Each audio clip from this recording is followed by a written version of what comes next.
What's going on, Washington Commanders Nation? It's your boy Rio Robinson, back with the greatest and latest from the Rambling with Rio YouTube channel, where we ramble about the Washington Commanders. Today is Wednesday, January 3rd.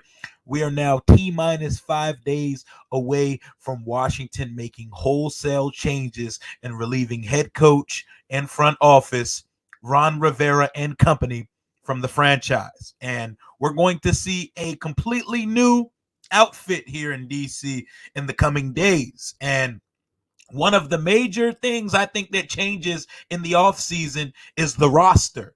And some of the most important players on the team may not be here anymore. One specifically, the vocal leader of the team, the heartbeat, soul, and spirit of our defensive unit, the pride of Alabama, Jonathan Allen, Stonebridge High School's own area kid. Drafted him in a draft that did not seem that we were going to be able to get him. I don't know if you guys recall from the 2017 draft. This is the draft that included Mitchell Trubisky and Deshaun Watson and Patrick Mahomes, by the way. He had arthritic shoulders. Jonathan Allen was a top 3 player in that draft. He was expected to go off the board before Solomon Thomas did, who ended up going top 3. Ended up kind of being a bust before catching on at a later spot. But John Allen wasn't supposed to make it to the team. So he ended up falling to Washington with amid reports of arthritic shoulders. And he's had a good career here in DC. If he notches a sack on Sunday, 40 sacks in 6 seasons as an interior defensive tackle, that is production. He's produced on the clip of some of the elite guys at his position. But when it comes to making impact game changing plays, I think he makes more pregame speeches than he makes impactful plays on Sunday. There are a lot of Sundays where we don't hear the Alabama Wall's name called until very late in the game. More importantly, the non-competitive portion of the game. So I would totally understand John Allen wanting out and wanting to go compete or contend somewhere elsewhere other than here. And he made it clear when he spoke on the Junkies. He's made it clear in interviews in a very bad season. This is one of Washington's worst seasons in franchise history, easily top 3 or 4 worst season in franchise history. You can see why John Allen would want out. And with new front office, new coaching staff, new decision makers on the horizon here in DC, I could see why there will be a mutual parting of ways once the season ends. My guy, friend of the show, draft pundit for ESPN, Matt Miller, when discussing in a mock draft situation, he was talking about a trade between Washington and Chicago. And here are his words verbatim.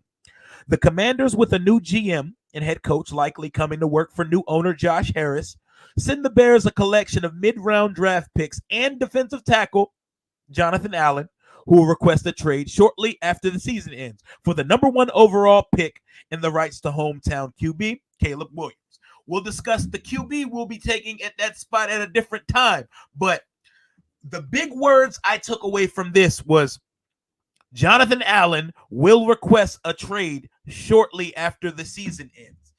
Everybody who's seen that somber ass interview he did on his weekly spot on the Sports Junkies on 106.7 The Fan will probably tell you this is not a surprise or a shock to anyone. It feels like we are on our way to parting with John Allen in the offseason. You know, it may sting a little bit, but it's definitely time to move on. I know my father is a huge proponent of getting Allen out of here. My father is so sick of Allen's pregame speeches and not hearing his name called on Sundays, but I'll take it for what it is. Jonathan Allen was a good player here. He was a very good player. He was a very consistent player. Earlier in his career, he was a little riddled by injuries, but he's an Iron Man. He fought through it, and he turned out to be a much better pro than I thought Jonathan Allen was going to be nice in the league, but I think he was better than I expected him to be. And it's beautiful that those arthritic shoulders have not kicked in yet. Maybe they will kick in when he's traded to destination number 2. He is getting ready to play his age 29 season next year. So I can see why it's time for him to want to get going and everything. And I'm looking at his contract situation here right now. We signed him to a 4-year, $72 million extension, 2023. He made $14 million. Next year, he's due $14 million. And in 2025, $15,500,000. The money isn't crazy. Deron Payne's making significantly more money than him. And Deron Payne is significantly younger. He's going to be in his age 25 season next year. Deron Payne, build the line behind that one interior force. And let's move on from let's allocate all draft picks to the defensive line, because we did all that and the defense was an absolute dumpster fire. And it's a combination of coaching and lack of execution, and the players just did not turn out to be as great as they planned it here. But I think better decision makers and a better scheme will better suit what we do have and what we will add to the roster in 2024. But what is John Allen's draft value? There are delusional fans who believe John Allen will fetch a first-round pick. I'm here to tell you right now, there's not a player on Washington's roster that will fetch or command a first-round pick in the market. The only player that could was Montez Sweat. He went for a high second, like a second that's going to be in the top 10 picks in the second round. That was the most we were going to get because of positional value, upside. An athletic edge rusher is going to go for more than a good defensive tackle.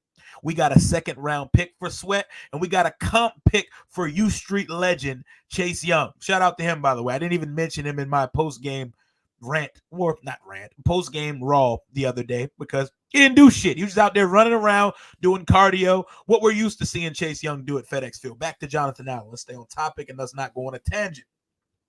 Leonard Williams was traded at the deadline to Seattle from New York for a second-round pick this year and a fifth-round pick in 2025. You know how amazing it would be for Washington to get that value? I just don't see it. They're around the same age, and Jonathan Allen has probably been more productive, especially from a sack pass rushing standpoint, but I think the league views Leonard Williams in a higher light than Jonathan Allen. And personally, I think what we're looking at is getting a third-round pick. Hopefully a third-round pick from a bad team. Like, I will gladly take the Bears' third-round pick. Gladly. Give it to me. Let me have it. Let them reunite with Sweat in Chicago and let them boys get busy in the Windy City, do whatever they got to do.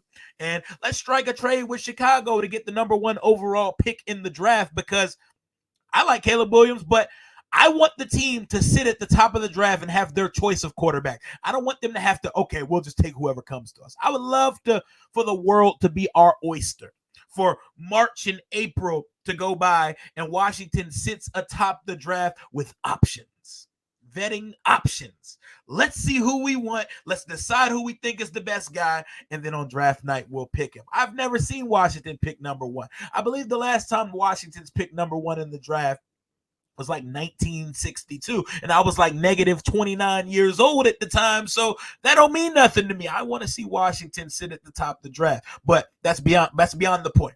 What is Jonathan Allen's trade value? I think it's a third-round pick, a third and maybe a late pick, a third and like a sixth, or like a third this year and a fifth in 2025, something of the sort. Add another pick, add another dart throw for our GM and head coach to build this thing up in 2024 and beyond, especially if we're pondering trading up for the number 1 pick. Why not? Why not? Let's do it, man. Let's get him out of here. Let's add a third-round pick, whatever it's going to be. I think I would be mad if we only got a 4th-round pick for John Allen, considering that he's a relatively healthy, solid contributor, and 40 sacks in 6 years is nothing to scoff at from the interior defensive line. But I think getting a second rounder would be like a grand slam, but I think that ship's passed. I don't think we're getting a second rounder for John Allen, but a 3rd-round pick for Jonathan Allen, if someone offers it, take it, answer the phone, hang up the phone, take it, let's roll. That's 3 third-round picks in the Washington Commanders draft class. We have 2 second-rounders and 2 thirds, and projected right now 5 picks in the top 105 in the NFL draft. And that is a very beautiful situation to paint for any incoming executive or coach that is going to be added to Washington in 2024. I think Jonathan Allen is traded before the combine. Like, by the time we get to the end of February and it's combine season, Jonathan Allen will already be comfortably nestled in his new franchise, and we will be moved on in 2024. Let me know what you guys think. Also, while it was floated, including me, and earlier in the season, floated the conversation of maybe it's time to grant Terry a trade to a contender. I don't think the team's trading Terry McLaurin, especially considering they're about to draft a quarterback in the top 3 of the NFL draft. It would be very paramount to keep Terry here to develop said quarterback, because I think with a better offensive mind and not coming into the season with turf toe, we will see more of the Terry we saw from previous years. Terry's here to stay, and Terry has become more of an essential need considering Jahan Dotson has been missing the entire 2024. Jahan Dotson has like 3 or 4 games with 0 catches this year. It's a combination of him and EB, but Terry McLaurin's value looks increasingly high here. Regardless of if I think there was a regression this year, I think a lot of that has to do with EB. I think EB is terrible. EB will not be here in 2024, and I'm willing to bet EB does not get a head coaching job. I think that EB being a head coach in the NFL narrative, we're going to pour one out for that in the coming weeks. But we'll see. Let's see how it plays out. I got Jonathan Allen going for a 3rd-round pick somewhere this offseason. Let me know what you think the compensation should and will be for Jonathan Allen when he inevitably requests a trade from the Washington Commanders in the coming weeks. We are now 5 days away from Ron and company being the fuck out of our lives for all eternity. We're almost there. Stay the course. Hail to the Washington Commanders. Until next time, Rio out.